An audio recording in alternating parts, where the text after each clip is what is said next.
Alhamdulillah, alhamdulillahilladzi khalaqas samawati wal arda wa ma bainahuma wa huwal azizul hakim. Asyhadu an la ilaha illallah wahdahu la syarika lahul haqqul mubin. Wa asyhadu anna sayyidina Muhammadan abduhu wa rasuluhu al-mab'uts rahmatan lil alamin.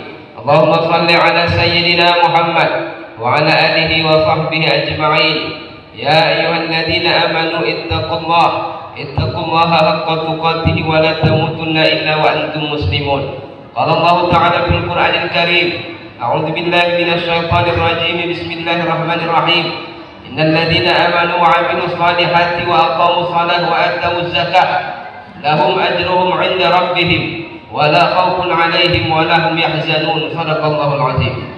Segala puji bagi Allah pada hari ini 10 Syawal 1445 Hijriah. Allah masih senantiasa menganugerahkan berbagai macam nikmat kepada kita. Yang paling utama adalah nikmat iman wal Islam, nikmat kesehatan, kesempatan, panjang umur sehingga kita dapat berkumpul kembali di Masjid Al-Amin ini dalam rangka melaksanakan salah satu kewajiban kita sebagai hamba Allah, yaitu mendirikan salat Jumat secara berjamaah. Salawat dan salam kepada junjungan kita Nabi besar Muhammad sallallahu alaihi wasallam. Semoga dengan memperbanyak salawat kepada beliau, dengan ucapan Allahumma shalli ala sayyidina Muhammad wa ala ali sayyidina Muhammad, dan dengan teguhnya kita melaksanakan ajaran dan sunnah-sunnahnya, mudah-mudahan di kemudian hari kelak kita memperoleh syafaatnya atas izin Allah. Amin ya rabbal alamin. Jamaah Jumat yang dirahmati Allah, melalui khutbah Jumat ini izinkan khatib menyampaikan wasiat takwa kepada diri khatib sendiri dan kepada seluruh jamaah yang hadir di masjid ini, agar senantiasa bertakwa kepada Allah Azza wa Jalla. Takwa dalam arti yang sebenar-benarnya, yaitu menjalankan segala perintah-perintah Allah serta berusaha sedaya mampu kita untuk meninggalkan larangan-larangan Allah. Tema kita hari ini adalah orang-orang yang menang di Idul Fitri. Jamaah-jamaah yang dirahmati Allah, salah satu kalimat yang selalu diucapkan ketika kita mengakhiri Ramadan masuk bulan Syawal, minal a'idin wal faizin, mohon maaf lahir dan batin. Kata para ulama, salah satu maknanya itu adalah semoga kita termasuk kepada golongan orang yang kembali dan kita termasuk kepada orang-orang yang menang. Itu salah satu makna. Kembali kepada apa? Kembali kepada kefitrahan, kesucian. Kalau sudah fitrah, sudah suci, insya Allah menang. Tapi tak semua orang menang. Bersiliweran kita masuk di grup-grup WA kita. Selamat menuju hari kemenangan. Selamat menuju hari kemenangan. Selamat menuju hari kemenangan. Harinya otomatis menang. Awak belum tentu. Kenapa? Karena tak semua kita ini puasa di bulan Ramadan. Banyak yang tak puasa, banyak yang jadi hamba setan di bulan Ramadan. Mana mungkin menang? Kalau harinya sudah pasti menang. Tidak. Yang tak puasa itu pula yang pertama mengirimkan bacaan.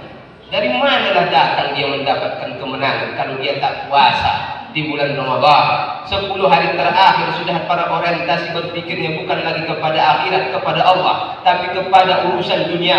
Mana mungkin menang? Tidak ada menang kalau kita tak mau menghambakan diri kepada Allah Subhanahu wa ta'ala. Maka sesungguhnya orang-orang yang menang itu ada beberapa orang, ada yang menang. Pertama, Allah singgung dalam Quran surah kedua Al-Baqarah ayat 277. Inilah orang-orang yang menang. Maka jangan sok paten awak. Menang apa? Sudahlah, tak ikut puasa, tak ikut tarawih, tak ikut witir, salat ni pun bolong-bolong. Mana ada menang? Sadar dirilah, tahu diuntung. Orang yang puasa saja macam tak pada macam dia hebohnya. Selamat menuju hari kemenangan. Menang apa? Menanggung kita, bukan menang. Maka lihat orang yang karakter yang menang dalam Quran. Siapa sebenarnya yang menang itu? A'udzubillahi minasyaitonir rajim. Satu orang yang menang.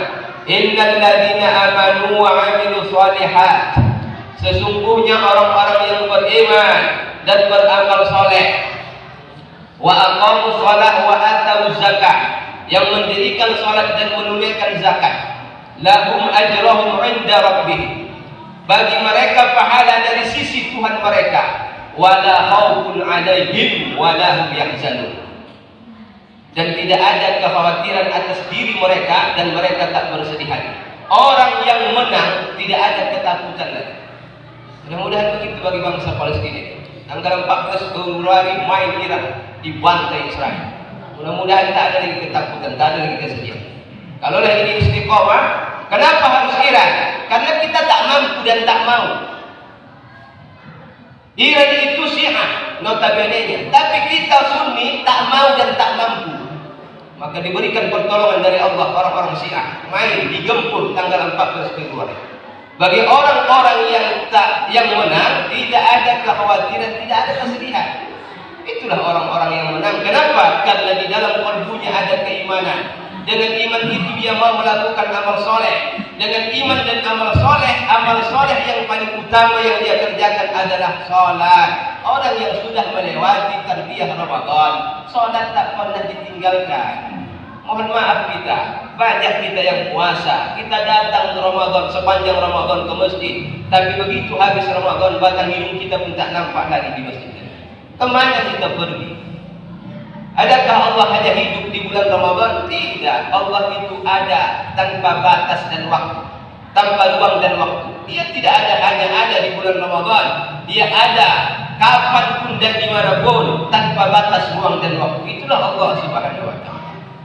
Bagi orang yang melaksanakan sholat, bagus hubungannya dengan Allah, hablum minallah, pun dia harus bagus hubungannya dengan sesama manusia.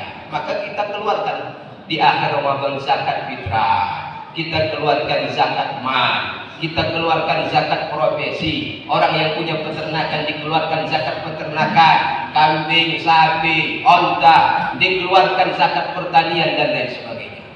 Yang mengeluarkan zakat jangan sok mantang dia mengeluarkan zakat, sholat tidak ada itu.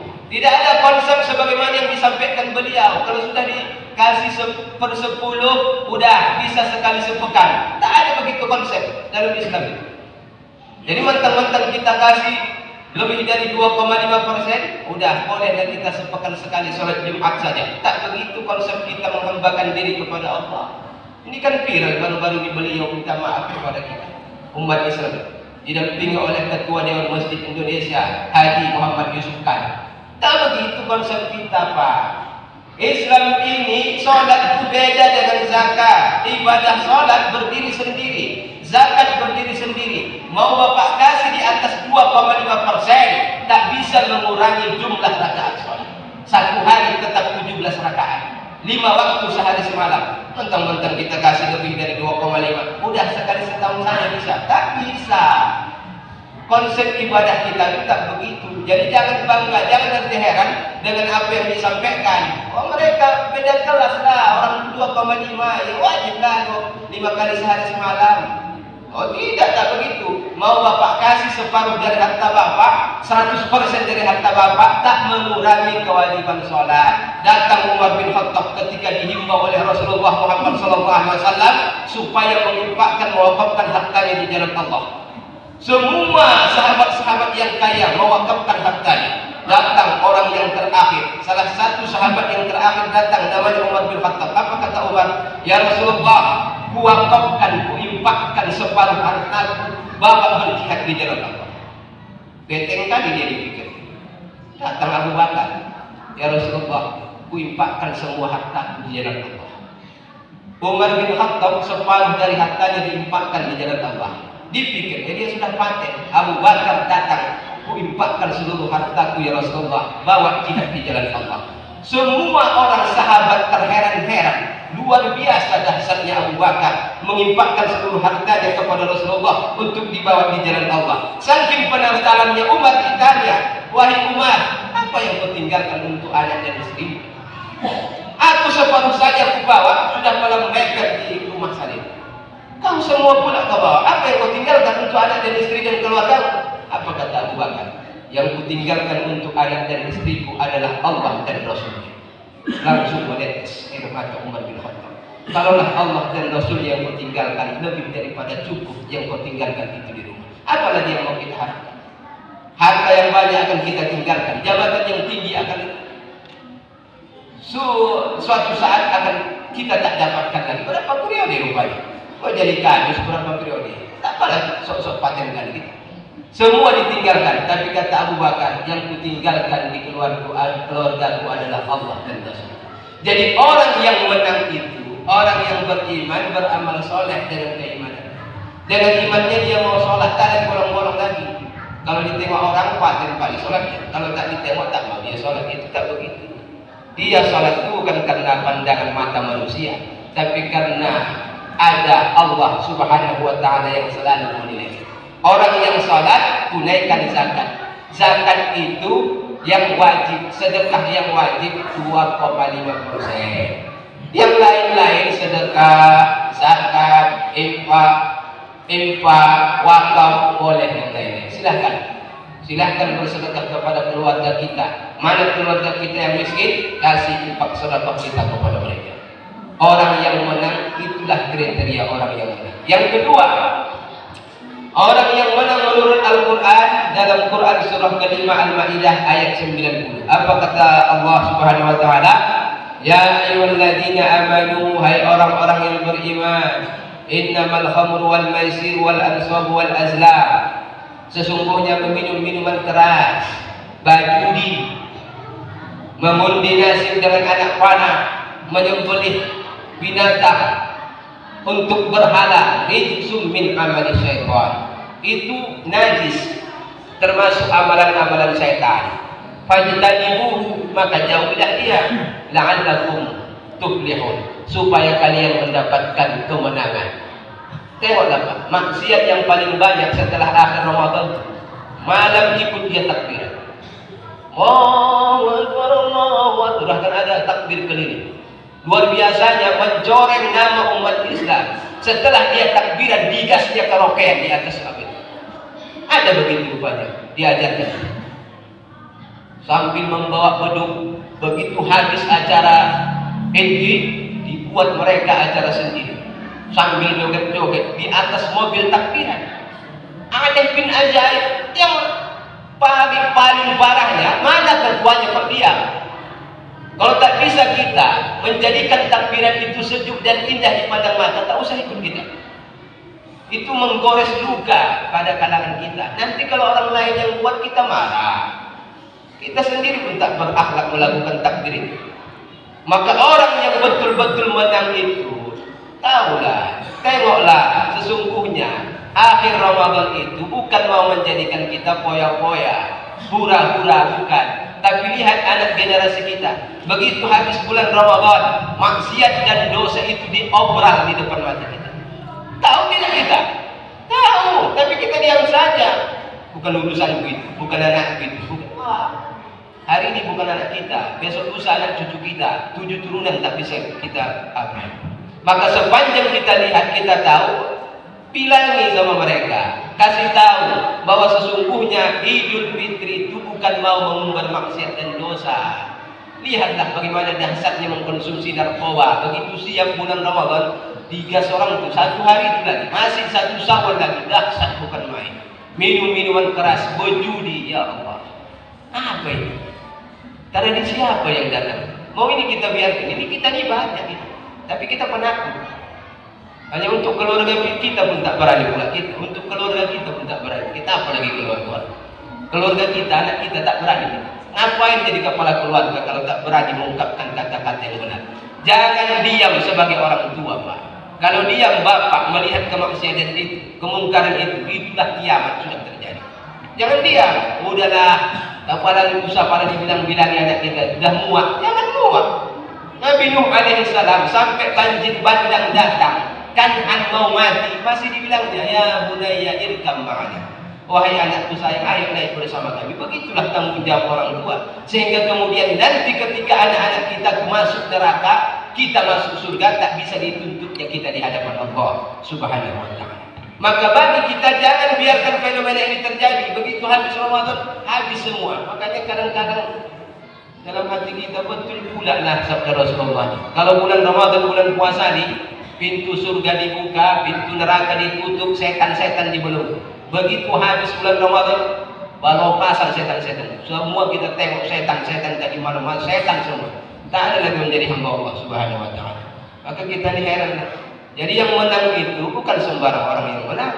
Yang menang itu yang mau mengendalikan hawa nafsunya, tidak menuruti hawa nafsunya. Bagi kita yang menyaksikan itu, cegahlah, pinomat dengan bahasa yang lembut. Sampaikan kepada anak-anak kita, sampaikan kepada keponakan kita bahwa Idul Fitri itu, memasuki bulan Syawal itu, salah satu maknanya meningkatnya amal ibadah kita kepada Allah Subhanahu wa taala. Terakhir, orang yang betul-betul menang di bulan Syawal itu, sebagaimana Allah cantumkan dalam Quran surah ke-8 Al-Anfal ayat 45. A'udzubillahi minasyaitonir rajim. Ya ayyuhalladzina amanu idza laqitum fi'atan fasbutu. Hai orang-orang yang beriman, apabila kalian bertemu dengan musuh-musuh kalian, fasbutu, istiqomahlah. Banyak musuh kita, Pak. Musuh yang di luar biasa.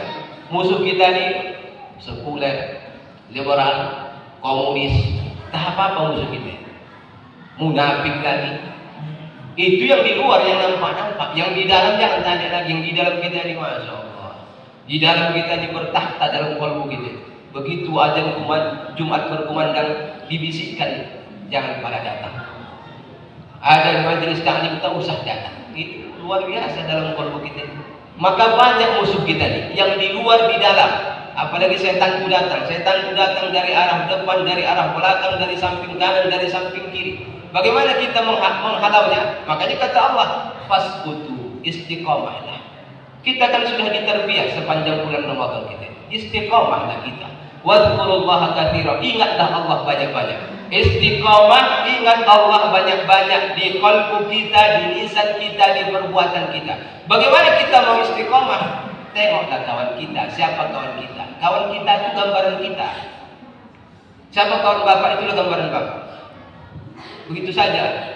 Kalau ingin melihat kita siapa, tengok saja kawan bapak siapa. Udah, bercerminlah bapak kepada kawan bapak. Kalau kawan-kawan kita orang-orang baik, insya Allah kita jadi baik. Tapi kalau kawan-kawan kita penjudi, walaupun hari ini kita tak penjudi, lambat laun, cepat atau lambat kita pun akan ikut di dalamnya. Maka kalau ingin melihat siapa kita, lihat kawan-kawan kita siapa. Kawanilah orang-orang yang baik. Makanya Umar bin Khattab, Abu Bakar, Ali, Utsman itu disebut sahabat. Kenapa mereka disebut sahabat? Karena tak semua manusia bisa menjadi sahabat. Semua orang bisa menjadi kawan, tapi tak semua kawan bisa menjadi sahabat. Makanya Abu Bakar, Umar, Utsman, Ali dan seterusnya itu disebut sahabat, karena mereka selalu mengingatkan dalam kebaikan. Mereka bersama dalam kesusahan, mereka bersama dalam kesenangan, mereka tetap bersama, ingat mengingatkan dalam kesabaran dan kebenaran. Maka disebutlah Abu Bakar, Umar, Utsman, Ali itu sahabat khulafaur rasyidin yang mengingatkan, saling mengingatkan dalam kebenaran dan keimanan. Maka bagi kita, supaya kita betul-betul menang, istiqomahlah dalam iman dan amal soleh yang telah kita lakukan sebulan yang lalu. Percuma kita capek puasa, percuma kita capek qiyamul lail, tarawih, witir sepanjang malam Ramadan, kalau pada akhirnya kita kalah juga pada pertandingan yang sebenarnya. Inilah pertandingan yang sebenarnya. Makanya dulu kata Rasulullah ketika baru pulang dari perang Badar, apa kata Rasulullah? Raja'na min jihadil ashar ila jihadil akbar. Kita telah pulang dari perang yang kecil menuju perang yang besar. Terkejut semua para sahabat. Sampai-sampai kata Umar, ayul jihadil akbar ya Rasulullah. Mana perang yang besar itu ya Rasulullah? Bukankah kita baru pulang dari perang yang besar? Apa pula lagi perang yang besar? Mana lagi perang yang besar itu? Ayul jihadil akbar ya Rasulullah. Mana perang yang besar? Kata Rasulullah, perang yang besar itu jihad nafsu. Jihad melawan hawa nafsu. Inilah dari mulai akhir Ramadan termasuk 1 Syawal, maka sebenarnya kita berjihad perang melawan hawa nafsu kita. Orang yang bisa mengalahkan, memenangkan peperangan itu ketika dia mau istiqamah dan mengingat Allah dengan qalbu, lisan dan perbuatannya. Yang rindu dengan nuansa Ramadan, ada satu amalan yang bisa kita lakukan di bulan Syawal. Mumpung masih 10 hari bulan Syawal, ada 20 hari lagi. Apa kata Rasulullah? Man shoma Ramadhana summa atba'ahu bi sittin min Syawal. Barang siapa yang berpuasa Ramadan dan kemudian mengiringi 6 hari puasa di bulan Syawal, faka'annama shamat dahri, maka seolah-olah dia berpuasa 1 tahun penuh. Naik keistiqomahan semakin stabil, amal soleh semakin meningkat, insya Allah kita betul-betul menang, bukan hanya pada pandangan manusia, tapi penilaian Allah Subhanahu wa Ta'ala. Barakallahu li wa lakum fil Qur'anil azim, wa nafa'ani wa iyyakum bima fihi minal ayati wa dzikril hakim, wa taqabbala minni wa minkum tilawatah, innahu huwal ghafurur rahim.